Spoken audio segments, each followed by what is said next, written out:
सामाजिक विज्ञान की क्लास में आपका स्वागत है। आज हम आपको यूरोप में समाजवाद एवं रूसी क्रांति वाले अध्याय से समझाने जा रहे हैं। अक्टूबर के बाद क्या बदला। तो देखिए, बोल्शेविक निजी संपत्ति की व्यवस्था के पूरी तरह खिलाफ थे। यानी इनका कहना था कि किसी के पास निजी संपत्ति नहीं होनी चाहिए। ज़्यादातर उद्योगों और बैंकों का नवंबर 1917 में ही राष्ट्रीयकरण किया जा चुका था। यानी ये संपत्तियां देश की हो गई थी, राष्ट्र की हो गई थी और उनका स्वामित्व और प्रबंधन सरकार के नियंत्रण में आ चुका था। जमीन को सामाजिक संपत्ति घोषित कर दिया गया।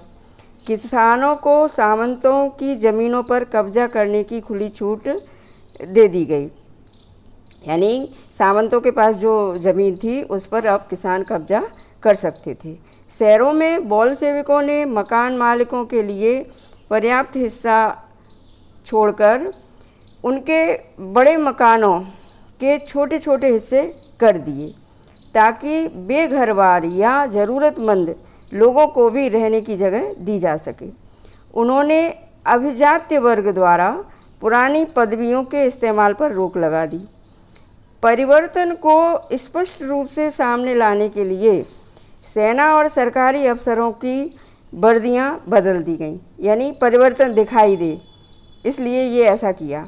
इसके लिए 1918 में एक परिधान प्रतियोगिता आयोजित की गई और जिसमें सोवियत टोपी यानी बुदियोनोवका का चुनाव किया गया। यानी सोवियत टोपी कैसी होगी उसका चुनाव किया गया। बोल्शेविक पार्टी का नाम बदलकर रूसी कम्युनिस्ट पार्टी यानी बोल्शेविक रख दिया गया।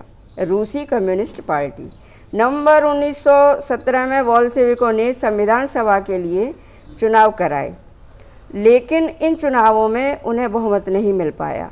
जनवरी 1918 में असेंबली ने बोल्शेविकों के प्रस्तावों को खारिज कर दिया और लेनिन ने असेंबली बर्खास्त कर दी। उनका मत था कि अनिश्चित परिस्थितियों में चुनी गई असेंबली के मुकाबले अखिल रूसी सोवियत कांग्रेस कहीं ज़्यादा लोकतांत्रिक संस्था है। मार्च 1918 में एक अन्य राजनीतिक सहयोगियों की असहमति के बावजूद बोल्शेविकों ने ब्रेस्ट लिटोव्स्क में जर्मनी से संधि कर ली। आने वाले सालों में बोल्शेविक पार्टी अखिल रूसी सोवियत कांग्रेस के लिए होने वाले चुनावों में हिस्सा लेने वाली एकमात्र पार्टी रह गई और अखिल रूसी सोवियत कांग्रेस को अब देश की संसद का दर्जा दे दिया गया कि ये एक तरह से देश की संसद है। रूस एक दलीय राजनीतिक व्यवस्था वाला देश बन गया। यानी दलों के द्वारा वहाँ की शासन व्यवस्था बनेगी।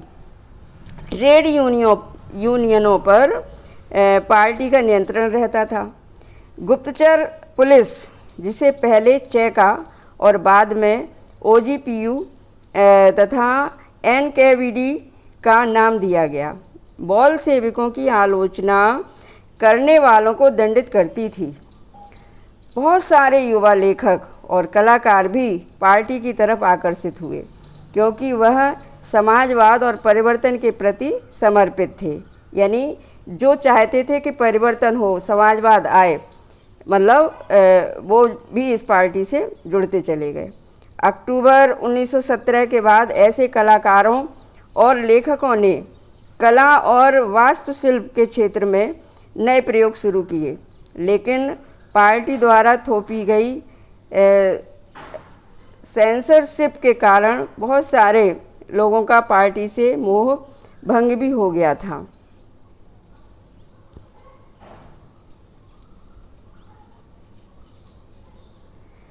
अब अक्टूबर क्रांति और रूसी ग्रामीण इलाके, इनको देखें जरा दो दृष्टि में। 25 अक्टूबर 1905 को हुई क्रांतिकारी उथल पुथल की खबर अगले ही दिन गांव में पहुंच गई और लोगों ने खूब खुशियां मनाई। किसानों के लिए इसका मतलब था मुफ्त ज़मीन और युद्ध का खात्मा। अब किसानों को लगा कि हमें मुफ्त ज़मीन मिल जाएगी और ये युद्ध जो चल रहा है, जो हम चाहते हैं क्रांति लाना, ये ख़त्म हो जाएगा। और जिस दिन खबर मिली उसी दिन जमींदार की हवेली लूट ली गई, उसके खेत कब्जे में ले लिए गए और उसके विशालकाय बाग के पेड़ काटकर सारी लकड़ी किसानों के बीच बांट दी गई।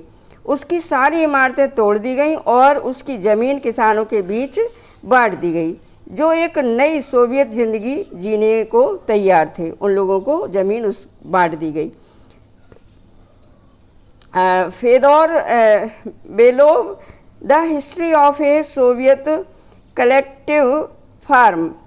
एक जमींदार परिवार के सदस्य ने अपने रिश्तेदार को भेजे खत में लिखा कि उसके परिवार की जागीर के साथ क्या हुआ। यानी उसकी जागीर थी, उसने लिखा कि उसके परिवार की जो जागीर थी उसके साथ क्या हुआ।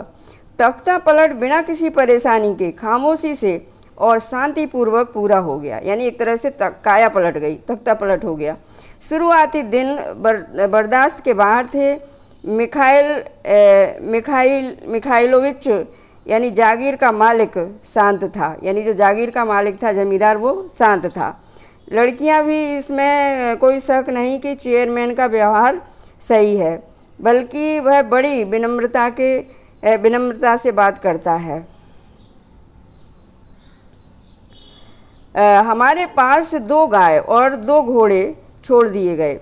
नौकर बार बार उन्हें यही कहते हैं कि हमारी फिक्र ना करें, उन्हें जीने दो, उनकी सुरक्षा और संपत्ति का जिम्मा हमारे ऊपर है, हम उनसे मानवता भरा व्यवहार ही करेंगे। अफवाह है कि कई गांवों में लोग कमेटियों को बाहर निकालकर पूरी जागीर दोबारा मिखाइलोविच को सौंपना चाहते हैं। पता नहीं ऐसा होगा या नहीं, या हमारे लिए अच्छा भी रहेगा या नहीं, पर हमें इस बात का संतोष है कि हमारे लोगों में चेतना है। अब गृह युद्ध की स्थिति बनती है। गृह युद्ध जैसी स्थिति बन गई। जब बोल्शेविकों ने जमीन के पुनर्वितरण का आदेश दे दिया तो रूसी सेना टूटने लगी। ज़्यादातर सिपाही किसान थे, जो सिपाही थे वो किसान थे। वे भूमि पुनर्वितरण के लिए घर लौटना चाहते थे, क्योंकि भूमि मिल रही थी, इसलिए सेना छोड़कर जाने लगी। गैर बोल्शेविक समाजवादियों, उदारवादियों और राजशाही के समर्थकों, यानी जो राजा का समर्थन कर रहे थे, इन्होंने बोल्शेविक विद्रोह की निंदा की। उनके नेता दक्षिणी रूस में इकट्ठा होकर बोल्शेविकों से लड़ने के लिए टुकड़ियां संगठित करने लगे और इस तरह से 1918 और 1919 में रूसी साम्राज्य के ज़्यादातर हिस्सों पर सामाजिक क्रांतिकारियों और जार समर्थकों का ही नियंत्रण रहा। उन्हें फ्रांसीसी, अमेरिकी, ब्रिटिश और जापानी टुकड़ियों का भी समर्थन मिल रहा था।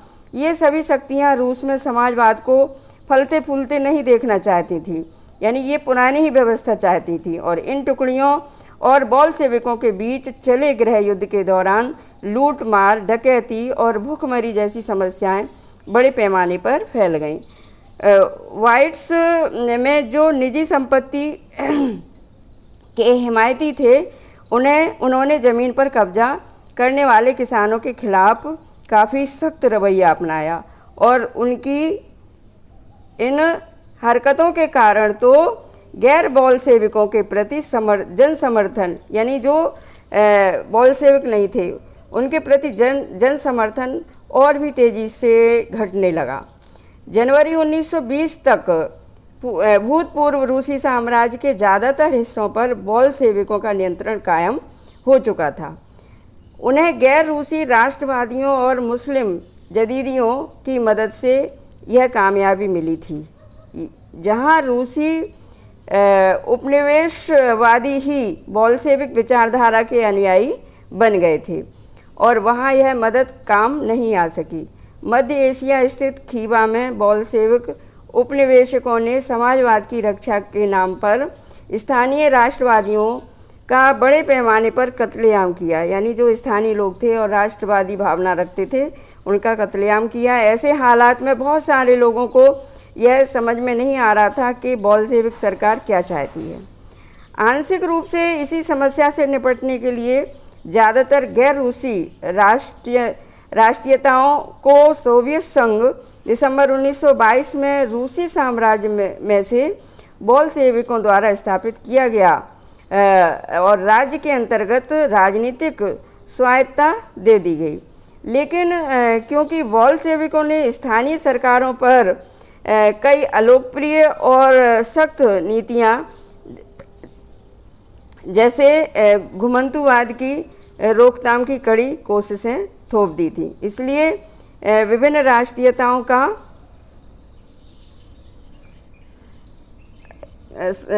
खात्मा हो गया। बच्चों, आज की क्लास यही समाप्त होती है। धन्यवाद।